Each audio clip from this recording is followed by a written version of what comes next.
Hey, hey, kids cook real food. Katie Kimball here for the Healthy Parenting Connector. And do you ever just want to end the meal with something sweet? You just want to have a little bit of candy, a little bit of ice cream maybe before you go to bed. Oh, I've got a bad sweet tooth, you guys. And it worries me because I know that's one of those things that's probably sabotaging my nutrition and my health. And I've got Dr. Sam Shea here with us today to talk about sugar addiction. And hopefully, he's going to dial it in so that we understand why sugar is bad, why we want to make sure our kids have a healthy relationship with sugar, and maybe some changes in our own lives. Thanks for being here. Thanks, Katie. I appreciate being back. Yeah, I have a long history with sugar addiction, like an actual bona fide sugar addict. I was also a screen addict, specifically video games, but screens take other forms, whether it's video games, social media, or just passive interaction with, say, Netflix or anything like that. I'm focused specifically on sugar. And another point, if people want to talk about video games, we can, or screens, we can do that later. But sugar is something that is I realize that Fortnite can be a battle for parents, dealing with games, but sugar is the other thing that's always cycling in the background. Mm. I developed a sugar addiction when I was 6 years old as part of my coping mechanism of dealing with my parents' nuclear divorce, where me and my three sisters were caught in that blast radius. And sugar and screens were my escape. It was the only two sources of joy that I really had growing up, when there's a lot of violence and humiliation at school for over a decade. The parents and the adults in the room were not being the adults in the room. Ouch. And then there was a lot of strife at home. And I just used sugar and video games to cope. Now, not everyone has a harrowing, violent past in which they numb out with sugar. A lot of people like crave sugar just for other reasons. And there's also other reasons why sugar itself is addictive. I do want to start with something practical right away, that if you're a parent and you are concerned about your kids' sugar consumption, whether it's refined sugar, candy bars, or they Mhm. crave hidden sugars like carbs, pastas are particularly uh, hidden sources of sugar, because they've got this wonderful, basically is sugar. It's in a whole grain form. Like, no, it's sugar. It's just in a slightly different form. And the uh, there's physiological reasons why people crave sugar, like they have a sugar, they have an imbalance, and then there's emotional reasons why people can crave Mm. sugar. Then there's also anthropological and evolutionary reasons why people crave sugar, which we'll cover in a bit. But practically, if you want to crave sugars less, one of the first things you can do is, like, one, remove the stuff from the house. I don't keep bread in the house. Okay. Uh, I may not be stronger than bread, but I'm smarter than the bread. So Hmm. I cannot have it in the house. But in terms of proactive, what you can do to help your kids eat better is teach them, and this may sound odd, teach your children how to make salad dressing. Salad Love it. dressing. Now, We now do that. Yay. the reason why is that if you teach them to make salad dressing, what do you think they're going to put it on? Salad. Yeah, Okay. not a cupcake, that's for sure. Exactly. Yeah. The salad dressing, if you can teach your children how to make salad dressing and how to make soups, you will unlock an entire culinary future for them and stave off all sorts of junk food behavior. Salad, it's not a far cry from salad dressings to really good dips.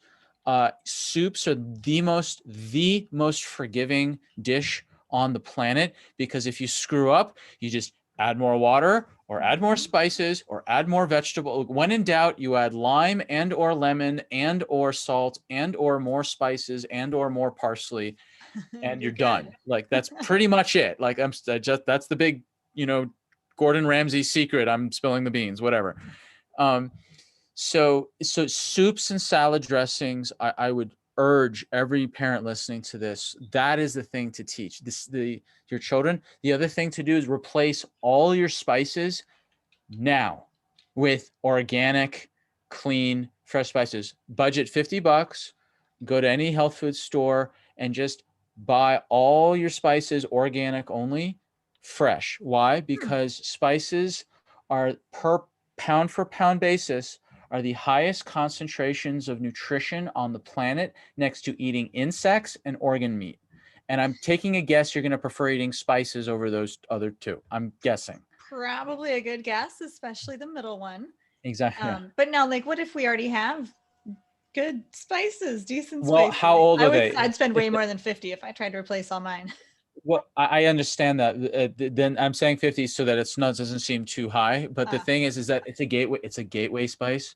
So once you spend 50, then you'll just be spending more. So I it's see. don't tell anyone I said that. So this what you want it all your spices that are over a year old, just throw them out, and your food will taste better and it'll be way healthy. It's the cheapest advanced supplements you'll ever buy is better spices, and they taste better than all the other gross powders that are out there. Anyway. Mhm. So, So, so far, you've said try to keep the sugar out, which is mhm, obvious, but I like how you're saying, like, let's replace this with good habits. Let's encourage kids to make salads and soups so that they feel empowered to, mhm. be integrated with those foods, and the foods are part of their life. Makes total sense. Now, you did mention bread and you mentioned pasta, both in like the sugar category. Are you Yeah. the research is showing that all flours metabolize as sugar? Can No, we? it's so what it means is that all carbs will eventually break down into their monosaccharides. It's just the speed at which they do it. Okay. So it's like more complex carbohydrates, those that are mixed with, say, fiber, or there's a difference between calories, fiber, and prebiotics. Calories is the carbs that your body absorbs for fuel. Mm-hmm. Fiber is the carbs that you use to help bulk up your stool to push out waste.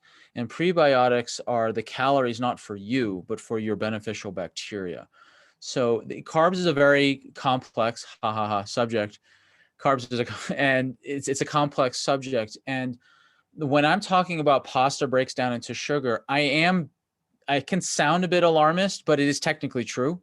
Mm-hmm. And I know I pounded so many things of Prince spaghetti when I was younger. It was basically it was in replacement of actual more wholesome foods. There are pastas come a long way. This is not, if I'm telling someone to eat gluten free today, 2020, like this isn't 1995 where telling you to eat gluten free was sentencing you to mushy punishment. Like it's Right. it's a Yeah, different there are a world lot now. of whole grain, gluten free, even like lentil based and chickpea based Yeah, pastas that are going to the be new ones more. are green banana flour, Oh, wow. which is a total prebiotic. I mean, there's all sorts of interesting stuff that's happening. In regards to the actual sugar addiction, in regards to actual sugar, Mhm. sugar addiction, I'm going to share. Uh, okay, let me know if can you see that on your screen? Yep. Tame the beast. Okay. All right, there you go. So it's another one of my mnemonics. Last time we talked about the 10 pillars of health. Hmm. So Tame the Beast is a model that came up to explain all addictions. And I'm just using sugar today as the example, but it's a meta model where I can explain any addiction in this model. So Hmm. Beast is BEAST. So if people reflect on their own relationship with sugar or video games or shopping, gossiping, whatever it is, first is a stressful thought Mm. like she hurt me, she betrayed me, the world is unsafe, the world is unfair, there's not enough time, there's too much to do, I have to make a decision, life is overwhelming, I'm bored. Those I are was all saying the I'm bored major. too. Yeah. Yeah. Those are all very I'm bored. stressful to listen to. And boredom is actually the most sinister, stressful thought on the planet because people don't realize how stressful it is. But all sorts of mischief is created by boredom. Boredom is actually an incredibly stressful state, but Hmm. people don't realize it. That's why I call it the most sinister, stressful thought on the planet. Hmm. So we have a stressful thought, pick any of those 10. And then if you believe the stressful thought, then there's E, an emotional physical stress response, nervousness, anxiety, anger, grief, resentment, sadness, physical stress, muscle tension, whatever. Then we anesthetize with a vice. Hmm. So the vice is stage 3. It's not stage 1. That's a huge misconception when it comes to addiction. The vice is 3 steps, is the third step in, not the first step in. And so you anesthetize with a vice and you take your pick. There, you know, we talked about sugar, chocolate. Well, some people argue maybe chocolate's a food group, not an addiction. Haha. The great video games, Netflix, gambling, gossiping, alcohol, drugs. And like there's lists of different types of addictions. Then BEAS, after you use the vice, is you smolder in the consequences. So after use, there's consequences that are rendered. Now, smolder is a 7-letter acronym for the 7 types of consequences: societal consequences, legal consequences, occupational consequences, domestic consequences, energy/health consequences, and relationship consequences. Wow. So there's acronyms within acronyms of this model. Is just me nerding out there, but it as addiction is very complex, and so that you have to account for all the different ways that addiction affects one's life. So after the consequences, then there's terrible thoughts about oneself. I'm a bad person. I hurt my job, my career, my relationship, my health, my education, my legal status, my whatever, my finances. And if I believe those terrible thoughts, then I feel bad, want to numb out, have more consequences, and then I have more terrible thoughts about myself, and then it goes round and round and round. And I'll just show you a visual, like BEAST, and then here's an example. I'm bored. I have anxiety in response to boredom. I play video games to numb anxiety, or it could be sugar. I lose sleep from gaming too much. I messed up again is the new terrible thought that I then believe. Then I feel annoyed that I messed up again. Then I play video games to numb the annoyance. And then I miss a deadline. And I'm such an idiot is the new thought. And then it just spins round and round and round and round and round.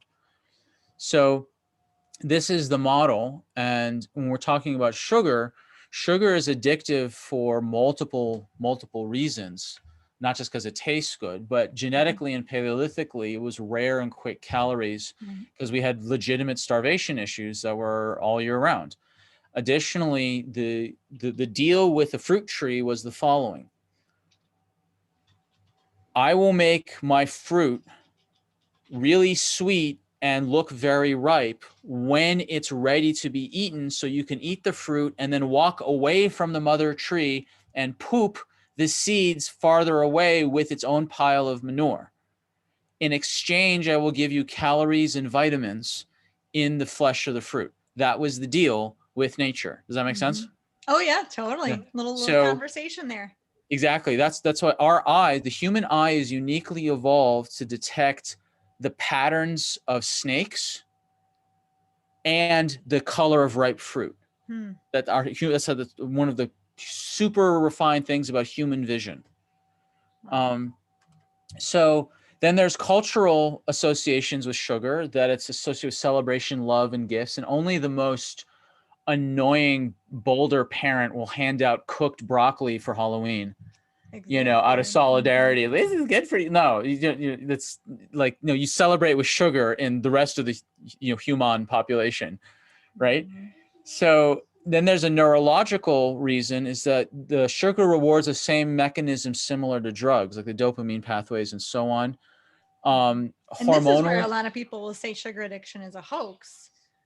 But I mean, first of all, there's science behind it. But second of all, even if it didn't have neurological pathways similar to drugs, it's still very obvious how all sorts of things could start that cycle or be in the middle of that cycle of something. If it's something we turn to help us deal with a stressful thought, it can be an addiction regardless of physiological, neurological pathways, right? Yeah.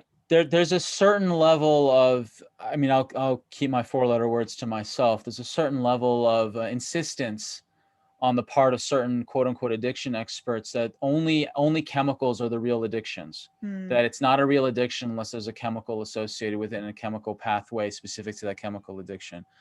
And the easiest way to pop a bubble in that is, okay, so there's no such thing as a gambling addiction then, right? And, because there's no chemical there yet. So this is where that argument falls flat on its face. in terms of it has to be a chemical based addiction to be a real addiction. That's utter nonsense that only chemical addictions are real. Agreed. So there's hormonal reasons, like sugar affects your hormones and satiety signaling. The other realities of sugar is immediate. Just walk into literally any store and on eye level, especially kids eye level, which I think is a bit, what's the word, criminal, to have that type of sugar at eye level of a child. But that's another story. There's this everywhere, and it's the effect is instant. Like sugar you can taste it now. Right. Now. So there's all these other things that people are sensitive to sugar. Additionally, there's a genetic vulnerability. Some people have a genetic variation in the AMY1 gene. It's called the AMY1 gene copy numbers. So this is where you look for the duplicates, not the variations, but the duplicates of a specific gene. And the fewer number of duplicates, the less you're able to handle carbohydrates. So it's like the amount of amylase, or the enzyme that breaks down carbs in your saliva, scales with the number of copies of these genes. So I'm a 2. I have the second lowest carb tolerance you can have genetically. I basically have the carb tolerance of an Eskimo. And this is one reason why I was so vulnerable to sugar addiction, because I could not handle the load. Because if my stock is from northern Russia, which is not a lot of fruit up there. There's really not. So I'm genetically vulnerable to sugar, just like certain populations are really vulnerable to alcohol because they didn't have a 5,000 year history of weeding out, people in their exposure to alcohol. I mean, and again, that's kind of a fraught example, but you get what I'm saying. Like there is some selection over that time pressure. There's a genetic, some people are genuinely more vulnerable to sugar. And in terms of solutions, number one is awareness. You cannot, when people come to me like saying, oh, I have, or a family member has a sugar addiction, or, if parents come to me and they say, oh, my child has a screen addiction, it's Fortnite, or it's my daughter on social media, or whatever. My first question is, do they want help, or do they just need help? Ooh. And then there's a very painful, awkward silence that follows. And then there's a slow admission of, oh, they need the help, that they don't want it. And I say, I'm very sorry to hear that. I cannot help you. That's where you need an interventionist. There's a difference. Has to be in you.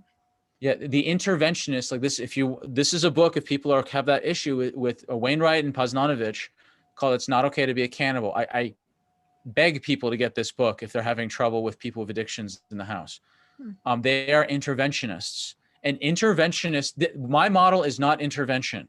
This is after people. My models for people who want the help, not who need the help. Okay. Well, they want and need the help is when if people just need it and don't want it, they need an interventionist. Okay. Not me. So I'm saving myself a bunch of phone calls of worried parents about their video game addiction in their kids. Okay. So the first step is awareness on how on watching the cycle. Now, if you have a child that is truly addicted to something like sugar or video games or whatever, and they don't want the help, I'm going to say something that may push some buttons. The very, very first thing you should do as a parent is look at you as a parent, and where are you addicted to things? Where are you living this cycle out in different ways, subtle or overt? I know that may be challenging, but from personal lived experience, my mother would rightly point out how much sugar and video games that I was playing and that it was unhealthy. And in my head, I just called her a hypocrite because I saw other behaviors, and I was like 10, 11, 12. Kids are smart, man. Like we know what's up. So I couldn't hear her good advice, good observations. I couldn't hear it because her behavior was screaming louder than her words, to use a very trite, aphorism, So there's lots and lots that can be, there's lots and lots that can be discussed about addiction, but I think that's the big picture overview.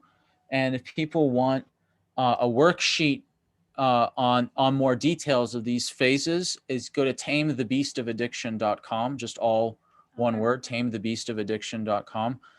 And you can just opt in to get my worksheet, and it'll have this all spelled out. It's a really, really useful worksheet. It includes going over, like, it includes things like uh, the different societal ways, a bit more on genetics, the way, the checklist, and how to deal with consequences that have been rendered. It goes over into more of the genetics. It goes into more of lifestyle. It goes into all sorts of other things.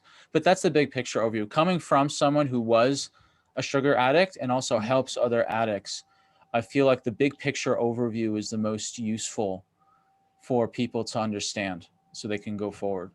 Sure. I mean, this is going to help us be able to sort of identify, right? If it fits this Mhm. structure, if we see that cycle, BEAST, going around and around, whether Mhm. it's seeing it in ourselves, oh my goodness, I'm bored and I keep going to the same thing, or I'm Yes. stressed and I keep going to the same thing. And Yes. then seeing that, or seeing that in your kids or loved ones. Yeah. Um, is there a, maybe can we end, Sam, with like, the first step is just acknowledging it, but is there anything else practical that families can do if they I'm feel going to like go a back to the child is very beginning. So number one is mm, awareness, and number two is remove the offending substance from the house, whether it's mm, unplugging the Wi-Fi or throwing the three-pound bag of M&Ms out.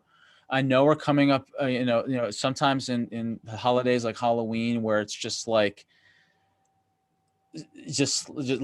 Mars, like the Mars company just exploded all over everywhere. It's yeah. aside from those holiday issues, the first thing is awareness. Remove as much of the addiction as you can from the house, exposure or limit exposure, and then work on controlling blood sugar with healthy, wholesome food and getting your breakfast under control. Breakfast is actually the secret weapon with a lot of addictions, because if Mm, you can control your hormones and blood sugar with a solid breakfast in the morning, it will do a lot to deal with the physiological underpinnings that push people towards an addictive cycle. The last thing I would say is take a very honest personal audit of what is stressing you out, whether it's mm, people, tasks, places, obligations, or whatever.